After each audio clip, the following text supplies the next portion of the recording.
Coffee is something I drink every day, but I never take it for granted. There's always this moment when I'm holding the cup of coffee where I'm like grateful for it. And then there's just this moment there that feels sacred.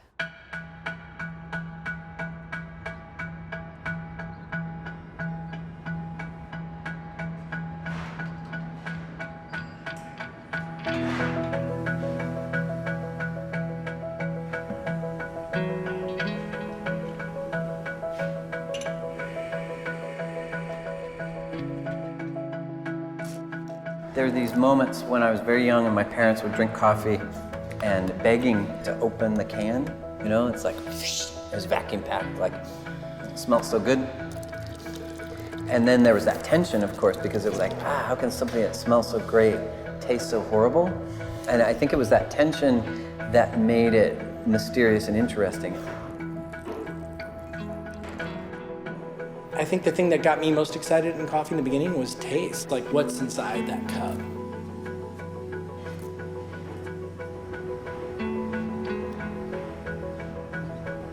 Mornings like today, I just did not want to get out of bed. And I think like, oh, but I can go have coffee. And it's like, that thought never gets old.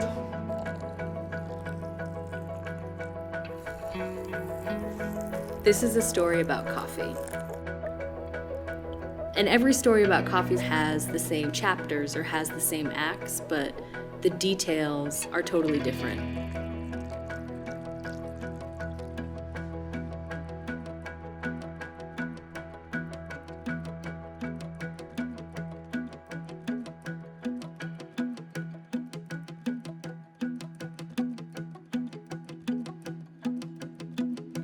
When you talk about the idea of specialty coffee versus commodity coffee, I mean, they're two entirely different things, and when you look at who actually understands it, it's remarkably few.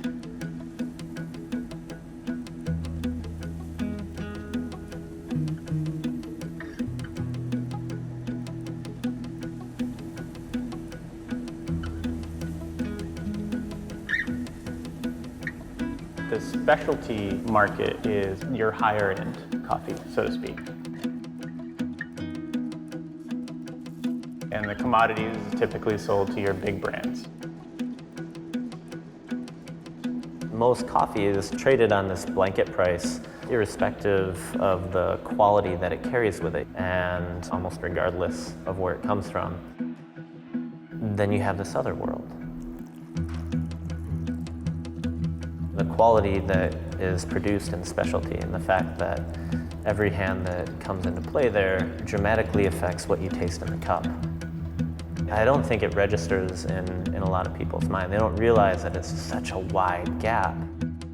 The commercial coffee market has been stagnant since the 60s. This is coffee? But specialty has been growing at about 10% a year.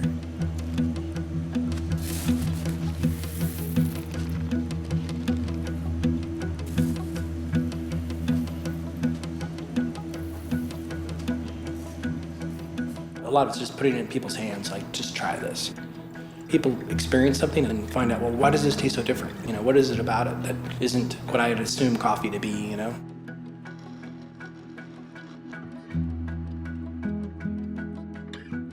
The ideal of specialty coffee is transparency, and that's both flavor and that's also production, you know, and the facts of the coffee, knowing where it comes from.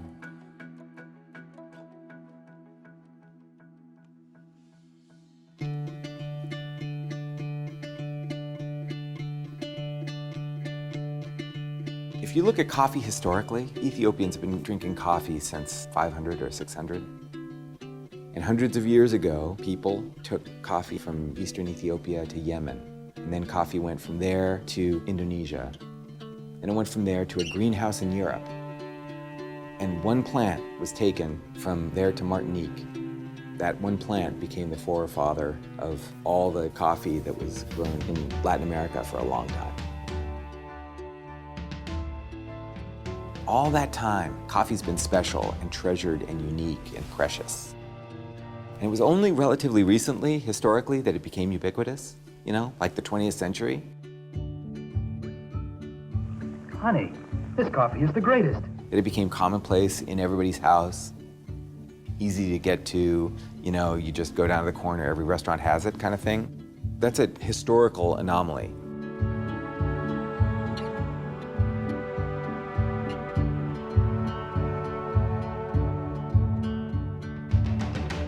How does something that's so exotic all of a sudden become kind of a mainstay of our culture? Like, we're a coffee drinking culture, and that clearly is embedded, it's there.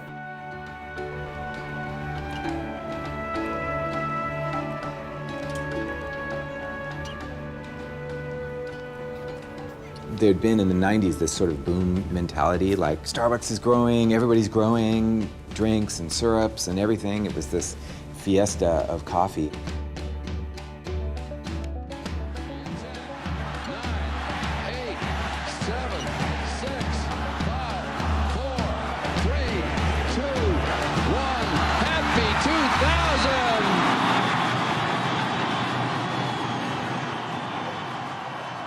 In 2000, there was a big problem.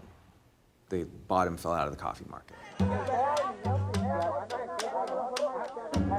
Scuffles erupted in Colombia on Monday after scores of angry farmers stopped work to demand an increase in government subsidies as compensation for falling coffee prices and meagre harvests.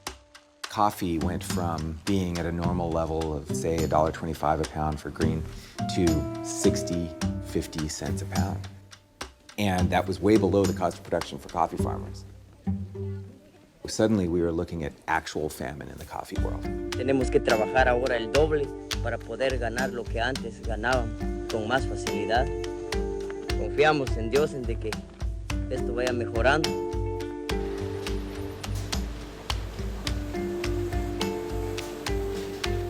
Commodities are by nature interchangeable. That's what commodities are. When you commodify something, you say, okay, I'm gonna make it so that I'll never run out of this thing, and I will be able to have a bunch of perfect copies of the same thing. Commodification was important for the food industry. I mean, they invented it at a time where they were trying to stabilize food supplies. But in coffee, that means extinguishing its specialness to have it conform to coffeeness. And that standard is pretty low. Higher quality coffee means higher prices, which sounds like something that you would take for granted, but that's a revolutionary idea, especially in the countries where coffee is grown.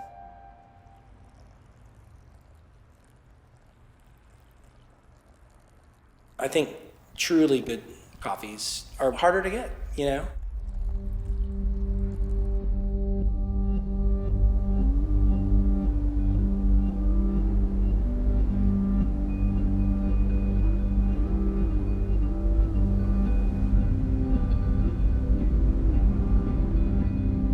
Today, we're starting to see cafes presenting coffees, and they're single farm, single origin, and they're not fair trade anymore, only they are now direct trade.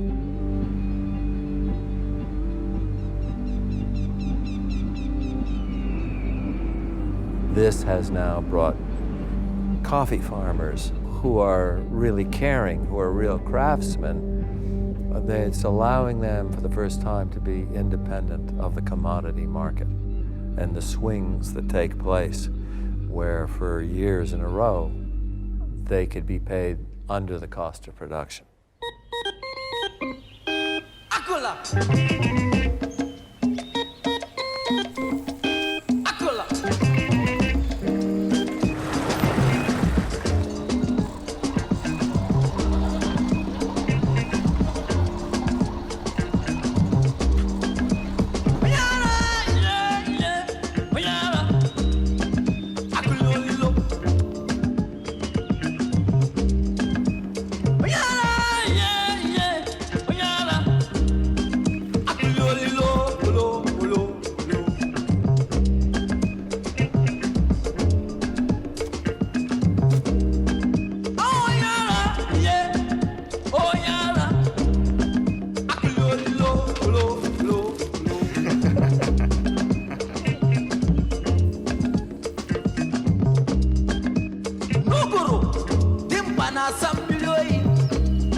if you go back in time and look at the beginnings of some of the new coffee movements, was that there's got to be something better. There's got to be something more unique, and how do we get closer to it?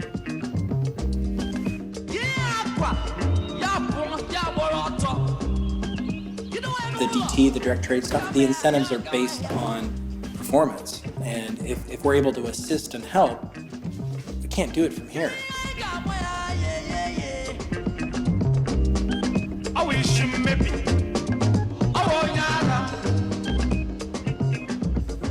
There were certain things that could not have gotten accomplished in terms of knowing certain areas and when they're cultivating, when they're harvesting, why they're processing those particular coffees, and that doesn't happen without the exchange.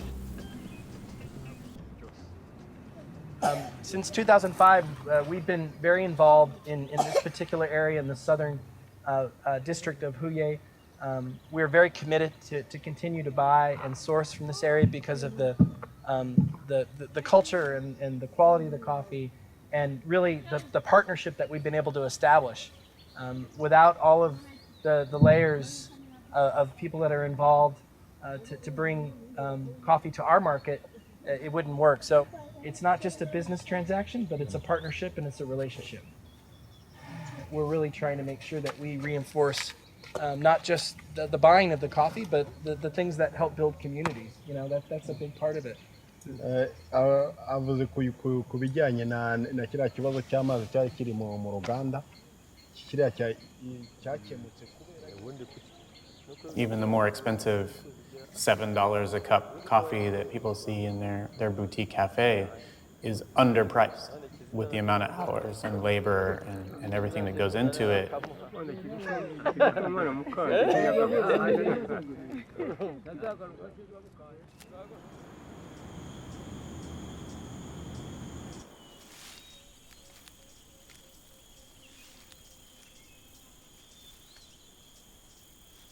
They say on average one coffee tree produces about a pound of coffee a year. Most of the coffee grown outside of large farms in Brazil is hand-picked. You start doing the math on how many pounds of coffee are sold just in your corner cafe. So that's somebody that's reaching up and pulling every little cherry down. So we're talking a lot of labor, a lot of labor. And that's just the picking part.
But the processing is like the window through which you see the landscape.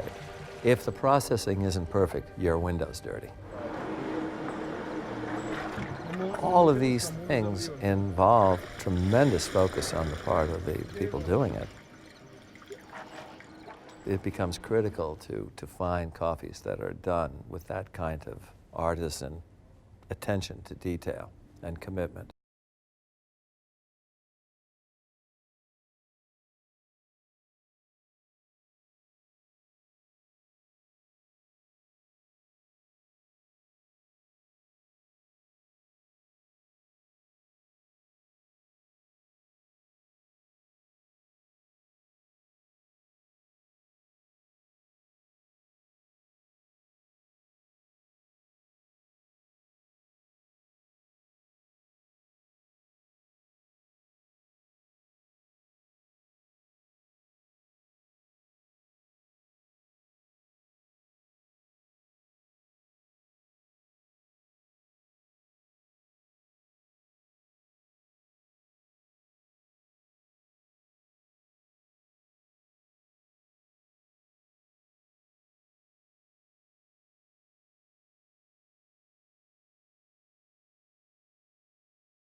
Jenoside irangiriye leta yashakishije uburyo yafasha abahinzi kugira ngo bagire inyungu mu byo bakora.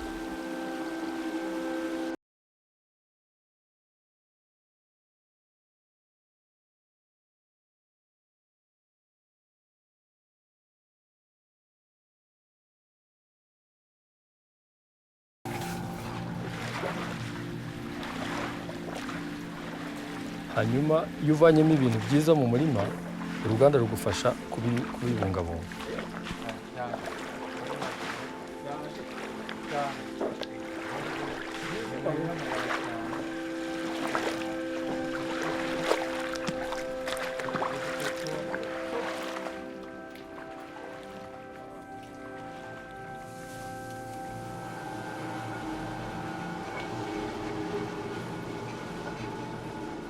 Once we take someone to origin, everybody's always blown away because they just see the things that nobody else gets to see that make up that cup.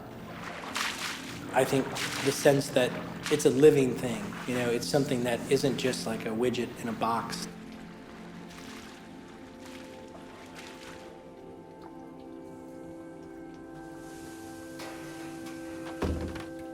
All the while, there's tons of challenges that could get in the way of the quality. In Rwanda, like we saw that, there isn't some fancy meter to come in and make sure that the coffees are ready to come out of the fermentation tanks. It's done by hand, literally, or, done by feet, like we talked about, where people are trying to move that mucilage, that honey goo substance off of the parchment.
There's still tons of hands that touch that coffee before it gets exported, and we probably would say at least 9 different sets of, processes or people involved, make that happen.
It's cosmic in scale, how coffee can come that far and become, bizarrely, a ordinary thing on everybody's breakfast table.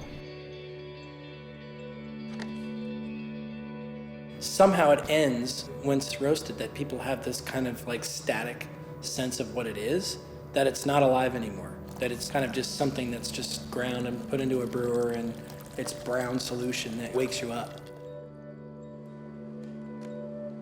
After people started working with farmers, trying to celebrate individual coffees and individual producers of coffee, then you wanted to accentuate the differences, the nuances in the coffee. What made it special? That led to lighter roasting. Those super unique coffees tend to be, from the minute you look at the samples and start to examine them, you know that like this looks good. And even when we sample roast, a lot of insights gained. So when Craig is roasting, he's seeing things that are developing in the coffee, and before he even cups it, it's like kind of a window.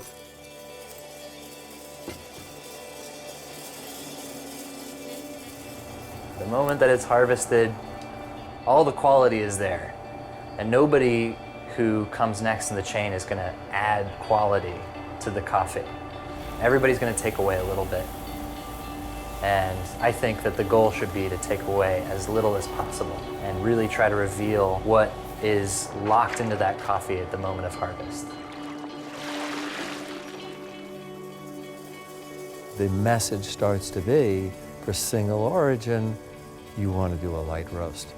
And the awareness that dark roast covers things. It's like a heavy sauce.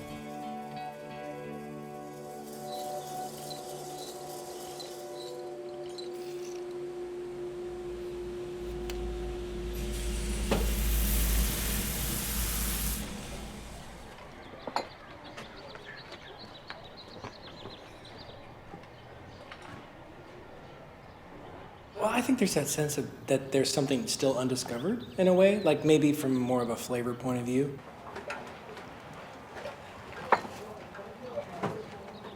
It's kind of tough with odor because you have that wood smoke that's happening outside. That's why you want kind of controlled space, but just Maybe those first kind of moments of having a coffee experience and thinking, if they'd just done something maybe a little bit differently, processing or harvesting or fermentation, that there may be some other layer, something that has yet to be experienced, And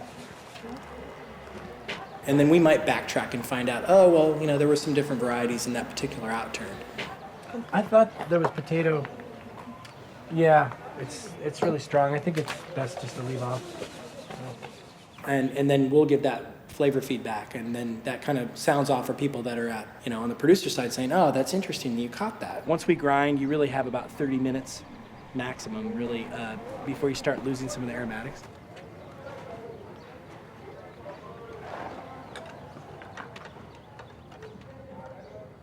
I think, those super kind of unique coffees tend to be, from the minute you look at the samples and start to examine them, you know that like this looks unique or special.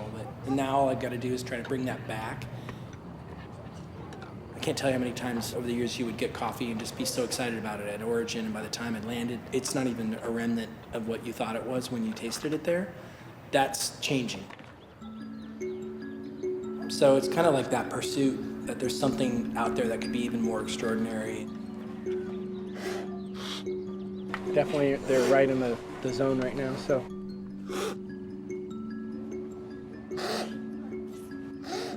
when you cup hundreds and thousands of samples in a year, you start to see where the average is just kind of lacking any depth, you know, and it's coffee. It seems a little bit softer in the mouthfeel than maybe the others, but nice. Yeah, very smooth. I mean, I think you probably could draw the same analogy with good wines that are decent and they're sweet and they're tart, but they don't have any follow through. And I think our best coffees tend to always have that. There's something at the tail end of that flavor spectrum that just all of a sudden kind of is like, wow, that really is there. I totally get bergamot. I totally get, you know, lemon peel.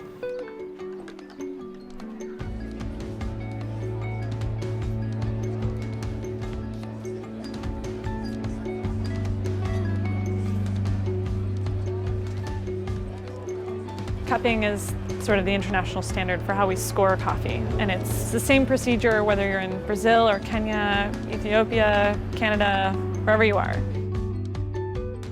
Coffee is like the colors of the rainbow. There are a lot of flavors to them, and they are intrinsic to those particular coffees, to where they were grown, the variety, and all the rest. So suddenly, the world of coffee really expands. It's no longer a cup of joe. It's now an adventure in search of the ultimate cup.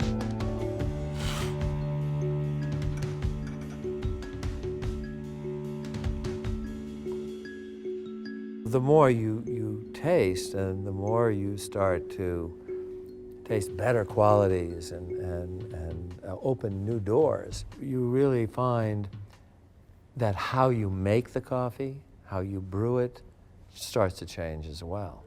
Yeah. What would you like, my man? We got Americano, we got with tall glass with drink.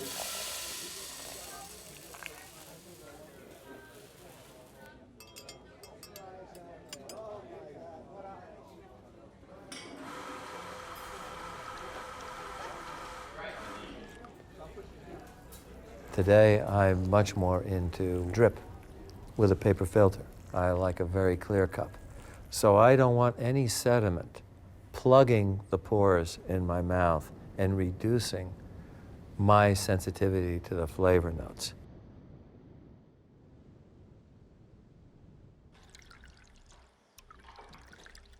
When you have a cup of coffee, you're starting hot, and that's really just the aromatics. A great light roasted coffee is very mild at that point, almost watery in many cases. Let it cool. Take time.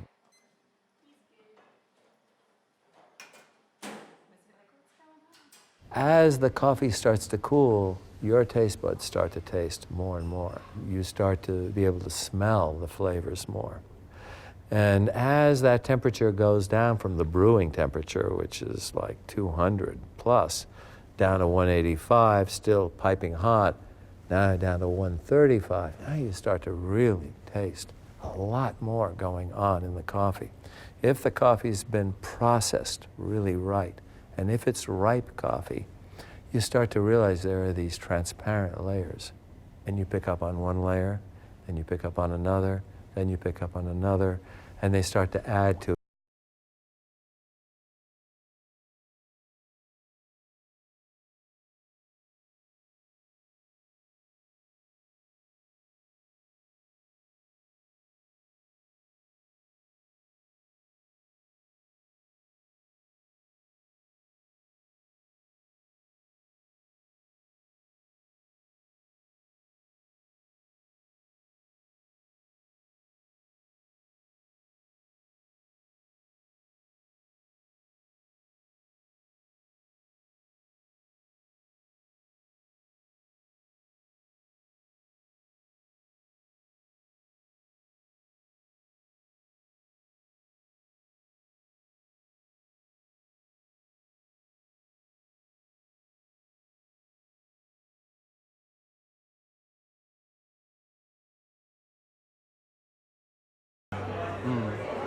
I think that's what it does embody, is this perfect and unlikely combination of the taste. This is a paddle I carved myself. the theater of it. I don't want to boss it around, I just want to nudge it a little bit. The gear is super cool, the light it produces, so you get all of those things. Just symbolically, think about coffee like taking 5 seconds and going out of a tap, there it is, versus coffee being a process that you get to watch and participate in, and then somebody hands it to you, and it tends to be more beautiful, and that's a huge symbolic change.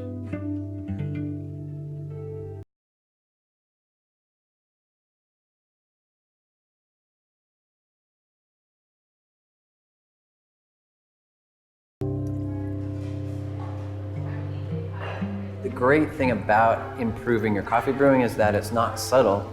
Once you get something that's really good and vibrant and well made, it's hard to go back.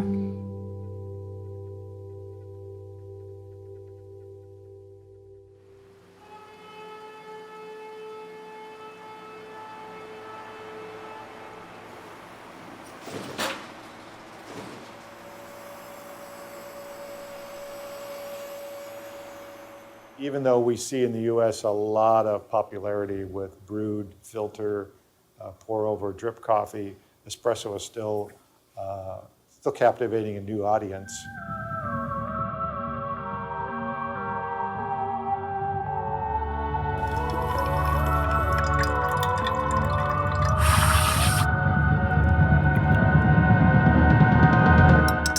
Espresso is not a drink, it's a kind of drug.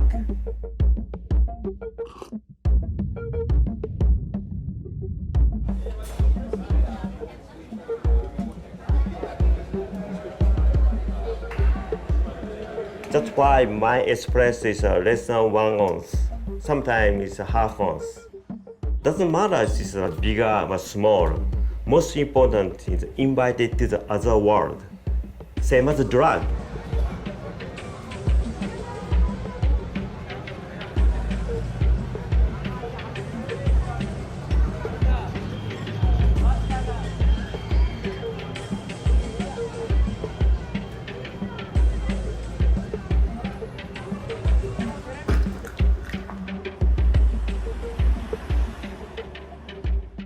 My passion is espresso, and try to find this espresso still unknown, lots of secret, and the same as universe. We are totally different other coffee shop in Japan and also shop in the world, more individual. Katsu is like amazingly committed. I've never seen anyone. His aesthetic in his shop is New York, right? You're trying to evoke the New York coffee experience. But man, he approaches it in such a disciplined and perfectionist way. I've never seen anything like it. Dude won't open his shop until he feels like the coffee's right in the morning, you know?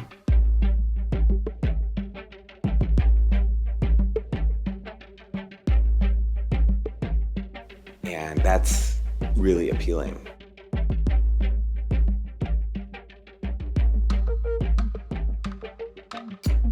Thereupon this philosophy. Don't too much think of other people's opinion.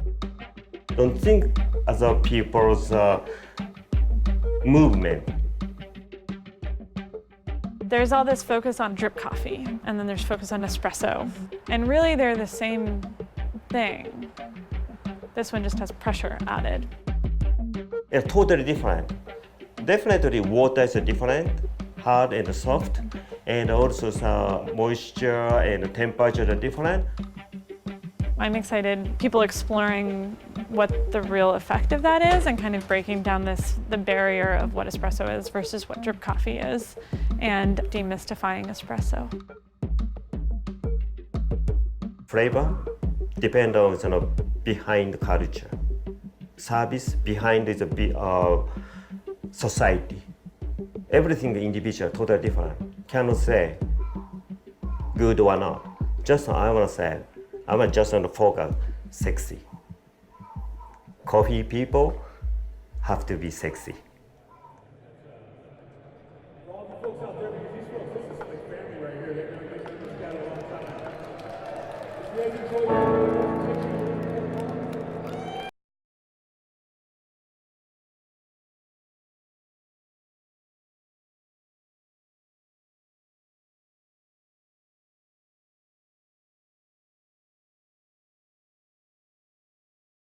Barista competitions are the face that specialty coffee has to offer as to the high end of what we're doing in sort of a unified front. It's a chance for us to say to the media, hey, look at this, look at what we pay attention to, what's important to us, how legitimate we are.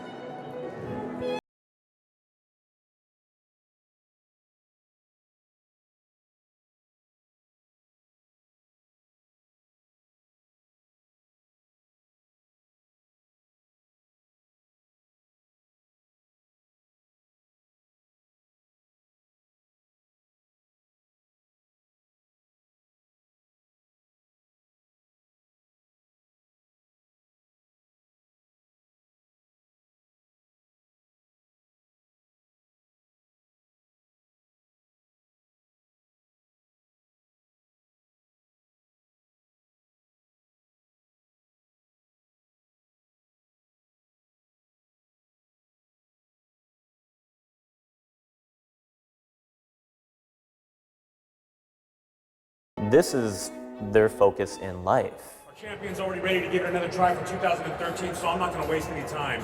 Katie Cargiulo from Counterculture Coffee, Brooklyn, New York. I'm Carrie. Thanks, Carrie. A great cup of coffee for coffee people is really complex, but I want to be able to explain it to people so that they can start to dig their heels in a little bit and understand what makes coffee what it is.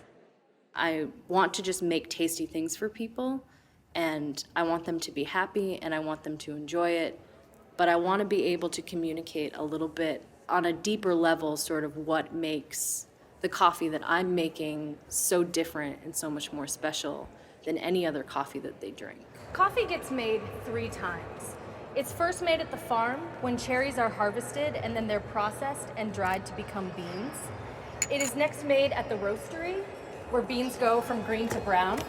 And roasters use their machines to balance out the flavors in the coffee with flavors that are created by the roast. And the last time it gets made is when it's made into a beverage. And this kind of gets all the credit because this is what people see. They see it in their own homes, they see it in cafes, and on special days they see it on barista competition stages. So any day that you drink a coffee, these are the 3 acts of its story. So as a customer, your experience of a beverage is not just limited to the flavor. And that's really what I like about cappuccinos is that they're very pretty and they're served with a visual representation of the skill of the people that make them in the form of a little heart or a delicate flower, which is in and of itself a visual representation of all things romantic.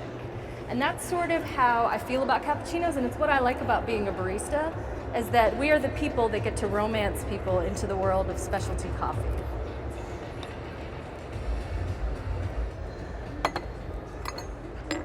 There you are.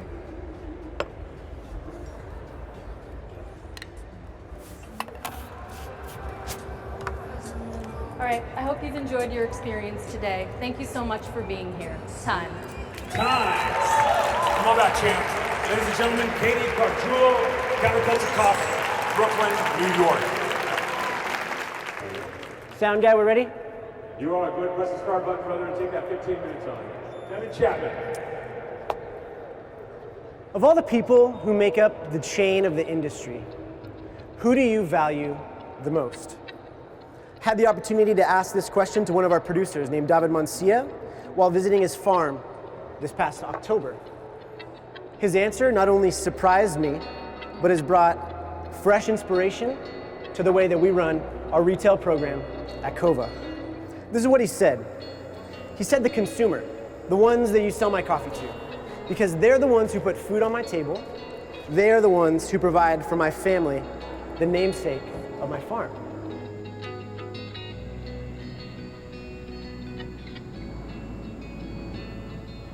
Me llamo David Mancilla Ortiz. Yo cosecho café hace 14 años. Tengo 10 hijos con la esposa. Todos trabajamos unidos, juntos.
Anteriormente nosotros no sabíamos, sembrábamos café, lo cortábamos, lo preparábamos, pero no sabíamos qué tipo de producto teníamos.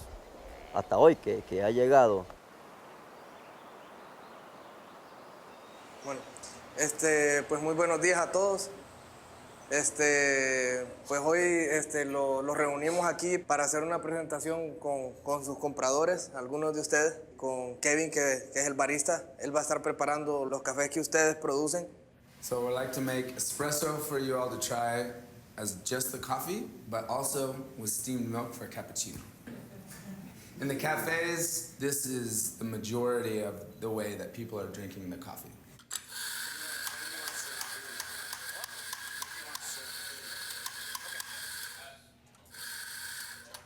Today we have espresso from La Piñona and Las Flores and Las Manos. Entonces hoy van a probar expresos de La Piñona, que es de Don Sebastián, de Las Flores, que es el café de César, y de Las Manos, que es el café de Alexis.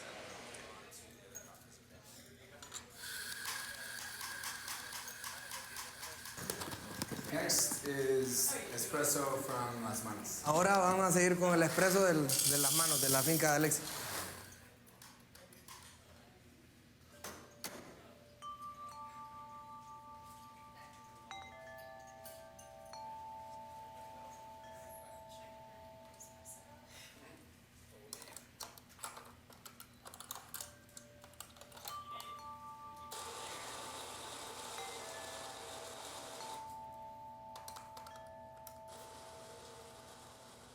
Pues ahora pues tenemos mejores beneficios con los precios que tenemos actuales, porque él a mí me dijo que me lo iba a comprar por toda la vida. ¿Verdad? Dice Kevin Sebastián que a él le gusta el cappuccino del café suyo así, con 2 expresos. Queda más fuerte. Queda más fuerte. Ahí ve. Más fuerte que este. Sí.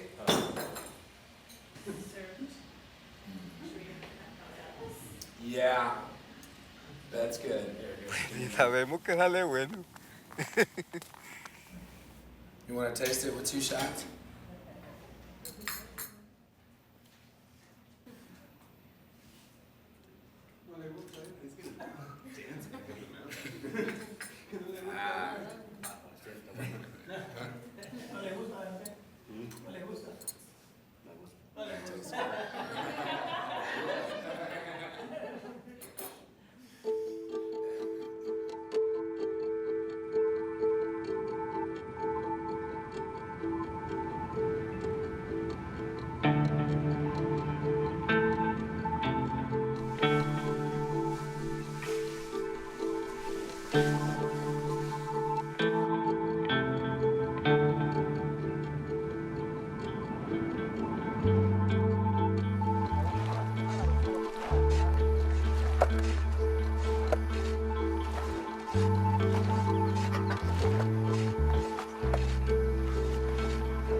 Talk about that whole elevation of quality. We are very confident that the best coffees in the world are processed as a fully washed coffee. You know, areas where there is a lack of water, it's a very difficult thing to kind of, obviously you need to make a living, you need to be able to produce coffee, but you know, we are looking for that one source that helps kind of drive it all the way through to the finished product, which is water.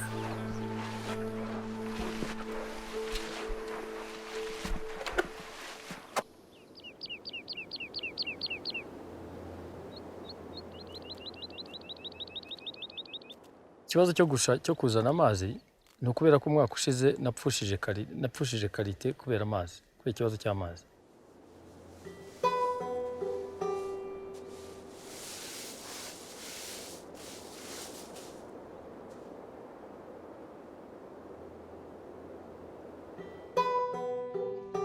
Igitekerezo nza kukigeza kuri RTC, bambaza igisubizo cyacyo niba hari icyo mfite,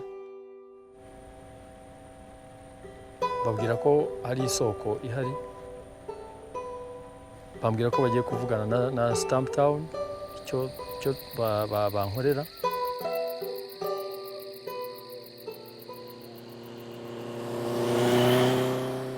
David explained it to me later. People are walking up to 2 kilometers to another area where there is a water receiving station. And if I just brought it down and irrigated it, then I would be able to accomplish what I need as a company and as a business, but I also could help the community.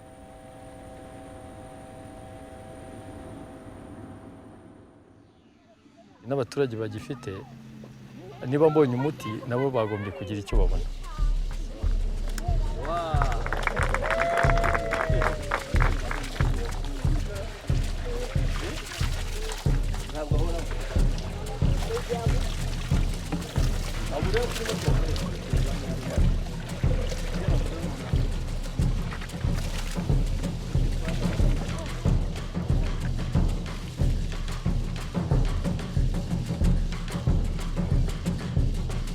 It's like one of those win-win things where it's like we're going to be able to do a lot more with just putting this infrastructure in place that really wasn't there.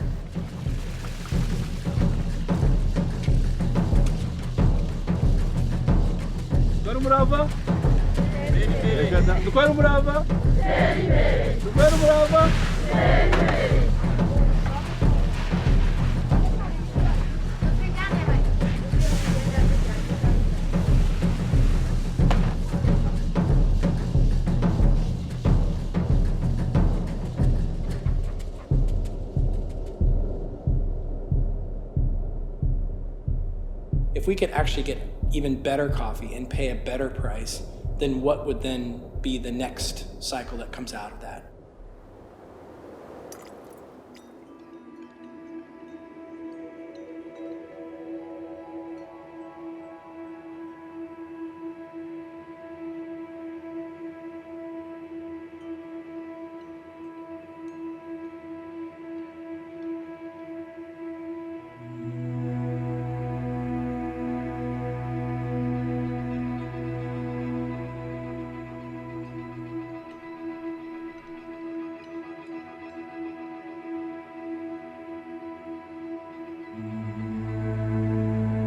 Coffee rewards practice and discipline.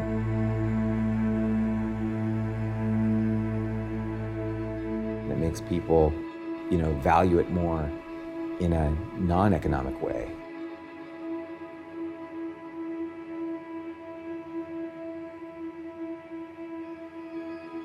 The idea of craft and perfection and doing it over and over and over and over again until it's perfect is so good for coffee.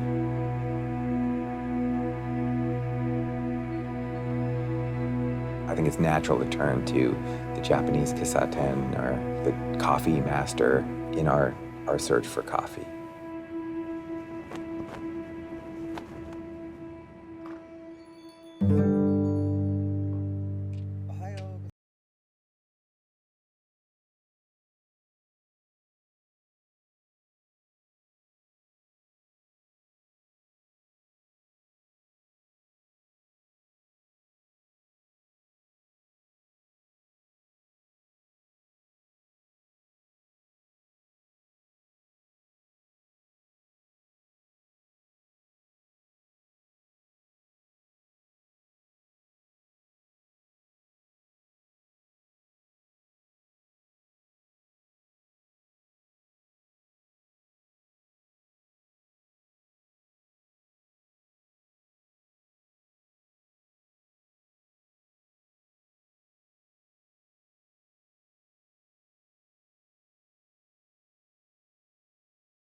I do think people feel connected to a story that might not be about taste or flavor, but I think that's always been the kind of the pinnacle. I could have something that's just subpar, but an amazing story about how maybe we've helped people in their communities and their villages to improve what they're doing, but it's got to all kind of come together.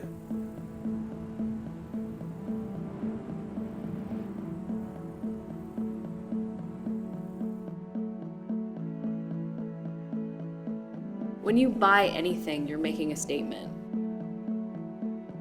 So if you want people to keep making great coffee, if you want people to just physically plant coffee and not sustenance food, you have to be willing to put your money into that.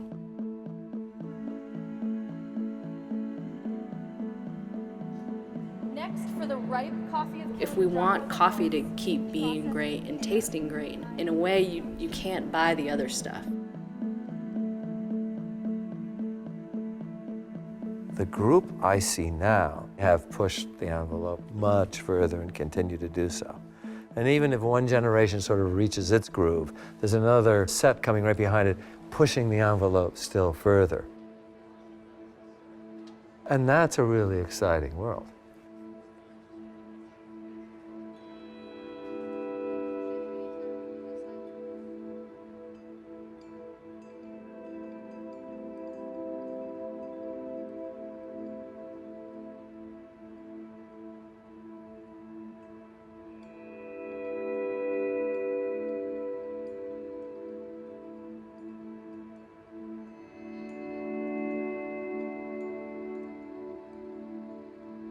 I think the misconception about coffee as a ubiquitous, commodified thing that just sits in your cupboard like sugar or flour, that's widely available and inexpensive.